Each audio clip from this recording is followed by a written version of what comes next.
დედაქალაქში შემოწმებული 20-მდე კვების ობიექტიდან 9-ში გამოვლინდა კრიტიკული შეუსაბამობები, რის გამოც ბიზნეს ოპერატორები დაჯერიმდნენ და საწარმოო პროცესები შეუჩერდათ. დარღვევებს შორისაა ვადაგასული სურსათი და მიკვლევადობის წესის დარღვევა, ასევე სააგენტოსაგან მინიჭებული სავალდებულო აღიარების გარეშე საქმიანობა. სურსათის ეროვნული სააგენტოს თბილისის დეპარტამენტის ინსპექტორები აქტიურად ამოწმებენ დედაქალაქში არსებულ საზოგადოებრივი კვების ობიექტებს. ინსპექტორების ჯგუფის მიერ ერთი დღის განმავლობაში შემოწმდა 19 ობიექტი, მათგან 10 ობიექტში გამოვლინდა კრიტიკული შეუსაბამობები, გამოვლინდა ასევე ვადაგასული სურსათი, სანიტარულ-ჰიგიენური ნორმების დარღვევა, შესაბამისად ბიზნეს ოპერატორები დაჯარიმდნენ. ფსიქოტროპული მედიკამენტების არამართლზომიერად და ჭარბიოდენობით გამოწერის გამო 10 მედიკოს პროფესიული პასუხისმგებლობა დაეკისრა. ერთს საექიმო საქმიანობის სერტიფიკატი სამუდამოდ გააუქმდა, 8 ექიმს საქმიანობის უფლება 6 თვის ვადით შეეზღუდა, ერთს კი წერილობითი გაფრთხილება მიეცა. გამოვლენილი დარღვევების ცალკეული შემთხვევების სამართლებრივი შეფასებისთვის საგამოძიებო უწყებებს გადაეცა. მედიკამენტების არამართლზომიერად გამოწერის შემთხვევები ჯანდაცვის სამინისტროს პროფესიული განვითარების საბჭოზე განიხილეს, საბჭო კრიტიკული ნაკლოვანებები და რისკები გამოავლინა. დადგინდა, რომ ექიმების მიერ ფსიქოტროპული მედიკამენტების რეცეპტების გაცემა ხდებოდა დასაბუთების, დიაგნოსტირებისა და პაციენტებთან კონსულტაციის გარეშე, ასევე ერთ პაციენტზე ერთდროულად გამოწერილი იყო სხვადასხვა დასახელების ისეთი ძლიერი ფსიქოტროპული მედიკამენტები, როგორიც ლირიკა, დიაზეპამი და ბაკლოფენი. ცალკეულ შემთხვევებში ფსიქოტროპული მედიკამენტების რეცეპტებს გასცემდა ექიმი, რომელსაც შესაბამისი ნებართვა არ ჰქონდა. ასევე მედიკამენტები გაიცემოდა დღიურ დოზასთან, ერთად, ორჯერ და სამჯერ დიდი დოზით.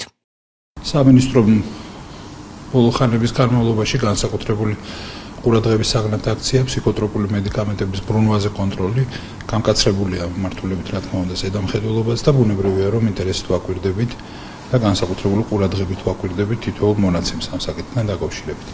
მიუხედავად ჩვენი გაფრთხილებისა, სამწუხაროდ არაერთი ექიმის მხრიდან გამოვლინდა არასწორი პრაქტიკა, ერთმნიშვნელოვნად რაც ყურადღებას იმსახურებს და მეორეს მხრივ ვფიქრობთ, რომ არსებობს საფუძველი სათანადო პასუხისმგებლობის ზომების გატარებისთვის, ვინაიდან ფაქტია, რომ ადგილი აქვს ძალიან სერიოზულ გადაცდომებს. ამ მიზნით ჩვენს მიერ ერთ-ერთი მიმართულება, რასაც განვიხილავთ, ეს იყო პროფესიული პასუხისმგებლობის განსაზღვრა და ამ მიზნით საკითხი განხილული იქნა პროფესიული განვითარების საბჭოს სხდომაზე, სადაც მიღებული იქნა გადაწყვეტილება კონკრეტული ზომების გატარებასთან დაკავშირებით. ეს გულისხმობს რიგი ექიმებისთვის სამედიცინო საქმიანობის შეჩერებას გარკვეული პერიოდით, ერთ შემთხვევაში ვფიქრობთ საერთოდ გაუქმებას ასეთი უფლებამოსილებისა და იმავდროულად გვაქვს ასევე გაფრთხილებაც გათვალისწინებული. ნამდვილად საფიქრებელია ისიც, რომ არის რიგი გადაცდომებისა, რომელსაც შეიძლება უკავშირდებოდეს სისხლის სამართლებრივი პასუხისმგებლობაც კი და ამ თვალსაზრისით ვფიქრობთ, რომ შესაბამისი მასალები გაეგზავნოს საგამოძიებო სტრუქტურებს იმისთვის, რომ მიეცეს ამას ყველაფერი სათანადო კვალიფიკაცია და დადგინდეს თუ ადგილი ჰქონდა ამ შემთხვევაში დანაშაულს, ბუნებრივია, რომ ამას სჭირდება სათანადო რეაგირება. ეს ძალიან მნიშვნელოვანი მიმართულება იმის გათვალისწინებით, რომ საუბარია ფსიქოტროპულ მედიკამენტებზე, რომლის არასწორ მოხმარებას, ჭარბად მოხმარებას ძალიან სერიოზული მავნე შედეგების მოტანა შეუძლია მოქალაქეებისთვის, ვისაც ეს შეიძლება აწუხებდეს. აქედან გამომდინარე, ჩვენთვის ბუნებრივია, რომ ეს არის განსაკუთრებული ინტერესის საგანი. აქვე მინდა შესაძლებლობით ვისარგებლო და ვთქვა, რომ ამ მიმართულებით აუცილებლად გაგრძელდება თვალყურის დევნება ფსიქოტროპული მედიკამენტების ბრუნვაზე და ბუნებრივია, რომ უნდა გამოვიყენოს შესაძლებლობა და კიდევ ერთხელ მოუწოდო ყველა ექიმს ამ სფეროსთან დაკავშირებულ თითოეულ ადამიანს, რომ გამოიჩინონ განსაკუთრებული სიფრთხილე, განსაკუთრებული გულისხმიერება ამ მიმართულებით და პროფესიული მოვალეობები შეასრულონ ისე, როგორც ამას მოითხოვს მათგან მოქმედი კანონმდებლობის ნორმები. გამოვლინდა დარღვევა რამოდენიმე ექიმის მიმართ, რომელთაც შეუჩერდათ თავიანთი საქმიანობა, ანუ ის სერტიფიკატი, რომელიც მას უფლებას ანიჭებდა, რომ საექიმო საქმიანობა განეხორციელებია. რა თქმა უნდა, ეს არის ძალიან ცუდი პრეცედენტი, როდესაც ექიმი აკეთებს იმქმედებას, რომელიც პაციენტის საზიანოდ არის მიმართული. ფსიქოტროპული პრეპარატები ჩვენს ქვეყანაში საკმაოდ კონტროლის პრეპარატებია, აქედან გამომდინარე, აქაც შესაბამისი გადახრის პირობებში მოხდა იმ ექიმების იდენტიფიკაცია და ჩატარდა პროფილაქტიკური ღონისძიებები, რაც იმით ვიტოვებთ, რომ შემდგომისთვის მსგავსი ფაქტები არ გამოვლინდეს.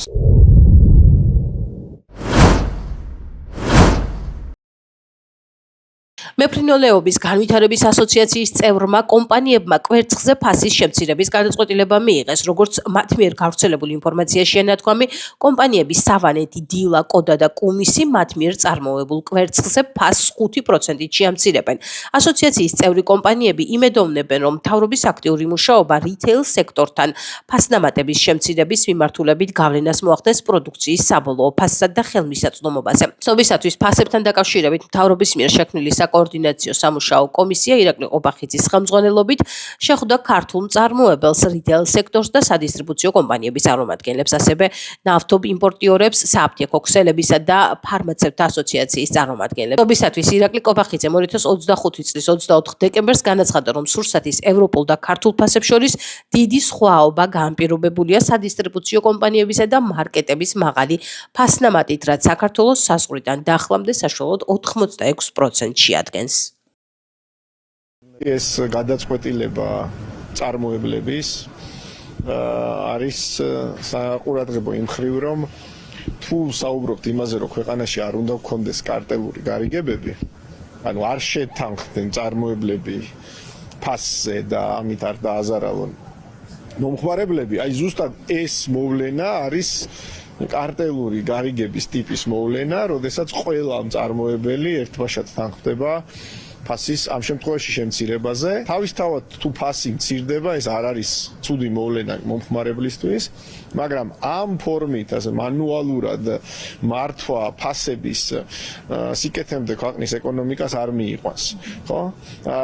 აქაც ასევე საინტერესოა, რომ იანვარში ფასები როგორც ჩანს გაზრდილა მნიშვნელოვნად ამ პროდუქტზე და არც ის უნდა გამოვრიცხოთ, რომ წარმოებლებმა ასე ვთქვათ, დადარიგი დაიჭირეს, ჯერ გაზარდეს ფასები იანვარში და ეხლა როგორც ესე ვთქვათ, პასუხისმგებლიანი კორპორატიული აქტორები დათანხმდნენ მთავრობის ქართული ოცნების მთავრობის მოწოდებას და ფასებს ამცირებენ. ასე არ უნდა იმუშაოს ეკონომიკა. ფასების სტაბილურობაზე და იმაზე, რომ ფასები იყოს მისაღები, უნდა იზრუნოს ეროვნულმა ბანკმა, საქართველოს მთავრობამ და ამის ნაცვლად ახლა ვიღებთ ამ პოპულისტურ ნაბიჯებს წარმოებლების მხრიდან და ის ვერ იქნება მდგრადი. ეს არის ერთჯერადი. ქართული ოცნება კონსტიტუციური ორგანოების არცნობის შესახებ საკანონმდებლო ინიციატივას ამზადებს, რომელიც სავარაუდოდ მეორე მოსმენით გრანტების შესახებ კანონში ცვლილებას და საკანონმდებლო ცვლილებების პაკეტში შემავალ სხვა კანონპროექტებს დაემატება. ცვლილებების მიხედვით პირებს, რომლებიც კონსტიტუციური ორგანოების ლეგიტიმაციას მიმართულად არცნობენ და ანალოგიური ქმედებისაკენ საჯაროდ სხვებსაც მოუწოდებენ, შესაძლოა სისხლის სამართლებრივი პასუხისმგებლობა დაეკისროთ. ხელისუფლების ოპონენტების შეფასებით, ეს საკანონმდებლო ინიციატივა ადასტურებს თუ როგორ ცდილობს მმართველი გუნდი განსხვავებული აზრის შეზღუდვას. დიქტატურა მყარდება და განსხვავებული აზრი იქნება კრიმინალიზირებული. ანუ არ ეთანხმები ივანიშვილს და ოცნებას, არ გინდა რომ კონსტიტუციური პრინციპები თავზე დაგვიხას და ამ შემთხვევაში პირდაპირ უბრალოდ შენ უნდა დაგიჭირო. აი ეგრე არის ამბავი და რაც შეეხება პარალელები რო არის ხოლმე გავლებული, ხა ძალიან სასაცილოა ეს პარალელები, იმიტომ რომ სხვა ქვეყნებში ეს იყო ტერორისტული ორგანიზაციები, რომლებიც საერთოდ სახელმწიფო მოწყობას არ აღიარებდნენ და საქართველოში პრინციპულად განსხვავებული მდგომარეობა. ნებისმიერ ცივილიზებულ ქვეყანაში ისეთი ტიპის პროცესები, როგორიც არის მოწოდება, რომ არაკონსტიტუციურად ცნონ და არ აღიარონ საერთოდ კონსტიტუციური ორგანოები და ეგრეთ წოდებული საწინააღმდეგო პროცესები და უმორჩილებლობა, იქ არ აღიარება სახელმწიფო ინსტიტუტების და ამაში ამ პროცესებში მონაწილეობა, რა თქმა უნდა, პასუხისმგებლობას უნდა იწვევდეს. სისტემურად ვინც ძირს უთხრის ქვეყნის ლეგიტიმაციას და კონსტიტუციურ წესწყობილებას, ეს რა თქმა უნდა, მე მგონი ყველა თანხმდებით, რომ ეს უნდა იყოს დაშადი. დღეს ვიღაცა არ აღიარებს, ხვალ პრეზიდენტის სასახლეში შევარდება. დღეს ვიღაცა ხელისუფლების ლეგიტიმაციას არ აღიარებს, ხვალ არჩევნების ჩაშლას და კეფაში ტყუის როლით ემუქრება ხელისუფლებას. ამიტომ უნდა შევხედოთ ამ ჯაჭვს ერთიანობაში რა პრობლემაზე, რა სიმძიმის პრობლემაზეა საუბარი და ეს საქართველოსთვის არ არის მხოლოდ დამახასიათებელი ეს პრობლემა, უბრალოდ ჩვენ გადავწყვიტეთ, რომ დღეს დადგა უკვე იმის დრო, რომ ამ პრობლემას, ამ საკითხს, ამ ფორმითაც შევხედოთ და ამ ფორმითაც დავარეგულირებთ. ევროპის საბჭო უცხოური ჩარევის წინააღმდეგ მუშაობას იწყებს, როგორც ცნობილია, манипуლირებისა და ჩარევის შესახებ ინფორმაციის გაზიარების თხოვნით წევრ ქვეყნებს, მათ შორის საქართველოს მიმართვები უკვე გაეგზავნა. საბჭოს ისეთ საკითხებს იკვლევს, როგორებიცაა დეზინფორმაცია, მედიის კონცენტრაცია და მიტაცება, მედიის თავისუფლება, ორგანიზებული დანაშაული, კიბერდანაშაული და კორუფცია. საუბარია ასევე არჩევნებში ჩარევასა და დემოკრატიულ და საინფორმაციო წიგნიერებაზე. ევროპის საბჭოს ვებგვერდზე გამოქვეყნებული ინფორმაციით ირკვევა, რომ უცხოური ინფორმაციით манипуლირებისა და ჩარევის ექსპერტთა კომიტეტის პირველი შეხვედრა უკვე გაიმართა 2026 წლის 27 იანვარს.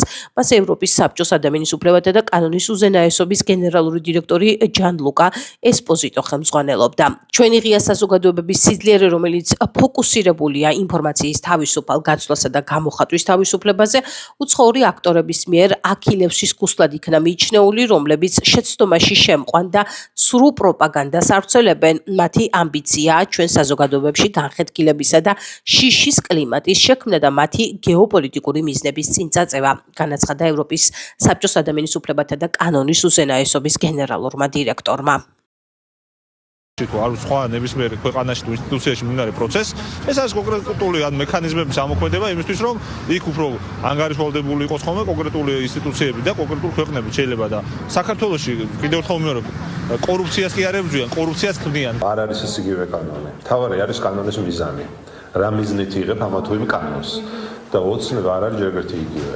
ოცნება ამ კანონს რა მიზნით იღებს ის არის თავარი. ოცნების მიზანი თავის ქვეყნის სუვერენიტეტის დაცვა კი არ არის, საკუთარი პარტიის დაცვა და იმიტომ ღებულობს ამ კანონს და მე მგონი არაფერი გასაკვირი იმაში არ არის, რომ ნორმალური სახელმწიფოები, სადაც სამართლიანი სასამართლო არსებობს, სადაც ადამიანებს საკუთარი სიმართლე შეუძლიათ დაამტკიცონ და სამართალი იპოვონ, რომ ეს სახელმწიფოები ფიქრობდნენ უცხოძალისგან საკუთარი ქვეყნების დაცვას და გამჭვირვალობას და ასე შემდეგ, ამაში გასაკვირი არაფერია. როდესაც ჩვენ დავაინიცირეთ გამჭვირვალობის კანონი, პირდაპირ შეეცადნენ, რომ მეორედ მოსვლა მოეწყოთ საქართველოს წინააღმდეგ, როგორც ევრობიუროკრატიიდან, ისე აქაური აგენტურიდან, ეს ყველა ძალიან კარგად გვახსოვს. ეს უკვე ვხედავთ, რომ ჩვენს გამოცდილებას იზიარებენ და ეს კარგია. ჩვენ არა მარტო ამ კანონპროექტის გამჭვირვალობის დაწერაში და მიღებაში გვაქვს და ფარას მიღებაში გამოცდილება ძალიან ბევრ რამეში გვაქვს გამოცდილება გვაქვს უსამართლო ბრძოლაში, გამოცდილება გვაქვს სუვერენიტეტის წართმევის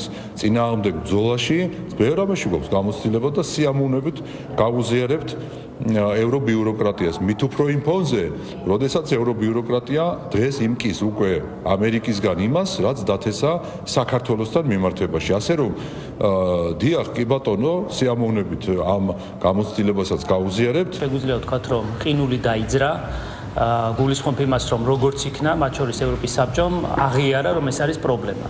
ეს არ არის რაღაც უბრალოდ ცარიელი პოლიტიკური პროცესებიდან ნაკარნახევი, ხელოვნურად შექმნილი საკითხი, არამედ რეალური პრობლემა, რომლის წინაშეც დგას არა მხოლოდ საქართველოს, არამედ ევროპის საბჭოს ბევრი წევრი სახელმწიფო.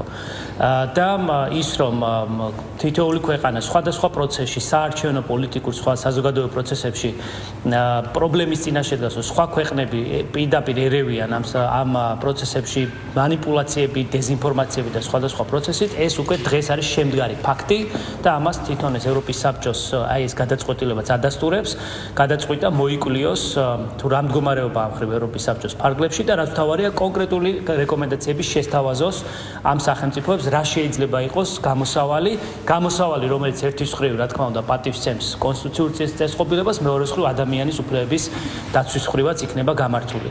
ასწორედ ამ კონტექსტში მოგმართა ჩვენც საქართველოსაც და კონკრეტულად აინტერესებს ამ მიმართულებით ჩვენ რა გამოცდილება გვაქვს. დიახ, ევროსაბჭო მუშაობს და მისთა კომიტეტს ყავს შექმნილი სპეციალური ექსპერტთა ჯგუფი, რომელიც მუშაობს უცხოურ საინფორმაციო ჩარევის საკითხებზე და ამ ხრივ და ექსპერტთა ჯგუფმა შექმნა გარკვეული დოკუმენტი, რომელზეც მოსაზრებების წარდგენა სთხოვა ევროსაბჭომ მისთა კომიტეტის წევრებს შესაბამისად ჩვენ ისევე როგორც სხვა უწყებები ჩართული ვართ იმაში, რომ ჩვენი რეკომენდაციები და გამოცდილება გაუგზავნოთ ევროსაბჭოს. ეს კიდევ ერთხელ აჩვენებს იმას, თუ რამდენად მნიშვნელოვანია თანამედროვე საინფორმაციო ეპოქაში უცხოურ ჩარევის წინააღმდეგ ბრძოლა და ამ მხრივ ფიქრობ, რომ ჩვენ გვაქვს ორივენაირი გამოცდილება, ერთის მხრივ როგორც სამიზნე უცხოური საინფორმაციო ჩარევისა და ზოგადად ჩარევისა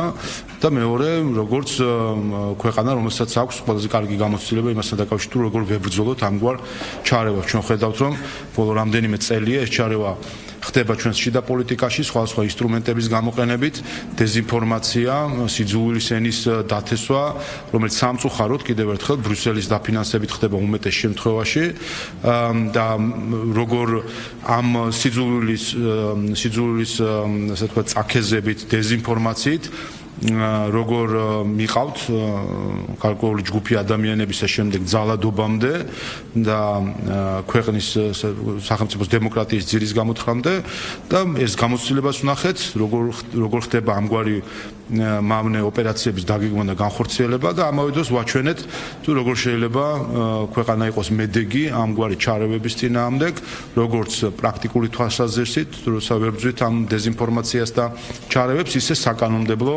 რეგულაციებით, ასე რომ ჩვენ ჩვენი გამოცდილება ამ მხრივ გავუზიარეთ. სამართალდამცველების მიერ ბოლო 2 დღის განმავლობაში ქვეყნის მასშტაბით ჩატარებული საპოლიციო და პრევენციული ღონისძიებების შედეგად ამოღებულია 31 ერთეული უკანონო ცეცხლსრული იარაღი, საბრძოლო მასალა და დიდი რაოდენობით სხვადასხვა სახის ნარკოტიკული საშუალება. დაკავებულია 39 პირი. ამის შესახებ შინაგან საქმეთა მინისტრის მოადგილე ალექსანდრე დარახველიძემ დღეს გამართულ ბრიფინგზე განაცხადა. მისივე თქმით, სამართალდამცველებმა შესაბამისი ღონისძიებები თბილისსა და საქართველოს ყველა რეგიონში ჩაატარეს. სამართალდამცველების მიერ ბოლო 2 დღის განმავლობაში ქვეყნის მასშტაბით ჩატარებული საპოლიციო და პრევენციული ღონისძიებების შედეგად ამოღებულია 31 ერთეული უკანონო ცეცხლსასროლი იარაღი, საბრძოლო მასალა და დიდი რაოდენობით სხვადასხვა სახის ნარკოტიკული საშუალება. სულ დაკავებულია 39 პირი. აღნიშნული ღონისძიებები სამართალდამცველებმა მოსამართლის განჩინების საფუძველზე თბილისსა და საქართველოს ყველა რეგიონში ჩაატარეს. პოლიციელებმა დაკავებულების პირადი საცხოვრებელი სახლების, დამხმარე სათავსოებისა და ავტომანქანების ჩხრეკისას მტკიცებად ამოიღეს დიდი რაოდენობით ცეცხლსასროლი და ავტომატური ცეცხლსასროლი იარაღები, ხელყუმბარები, ჭიდები და ასეულობით ვაზნა. ასევე ამოღებულია დიდი ოდენობით სხვადასხვა სახის ნარკოტიკული საშუალება. გამოძიება საქართველოს სისხლის სამართლის კოდექსის 226, 260 და 273 მუხლებით მიმდინარეობს, რაც 7 წლამდე ვადით თავისუფლების აღკვეთას ითვალისწინებს. აქვეა სულ საზოგადოებას შევახსენოთ, რომ გასული წლის სტატისტიკური მონაცემების თანახმად რეგისტრირებული დანაშაულის გახსნის მაჩვენებელი უპრეცედენტოდ მაღალ ნიშნულზეა და 70% შეადგენს. განსაკუთრებით აღსანიშნავია, რომ შემცირებულია სიცოცხლისა და ჯანმრთელობის წინააღმდეგ ჩადენილი დანაშაულების რაოდენობა. აღნიშნული სტატისტიკური მონაცემები სწორედ შინაგან საქმეთა სამინისტროს თანამშრომლების მიერ გატარებული ეფექტიანი საპოლიციო და მათ შორის პრევენციული ხასიათის ღონისძიებების შედეგია. ჩვენი მიზანია საზოგადოებისთვის უსაფრთხო გარემოს უზრუნველყოფა და აღნიშნული მიმართულებით პრევენციული ხასიათის საპოლიციო ღონისძიებები მომავალშიც აქტიურად გაგრძელდება.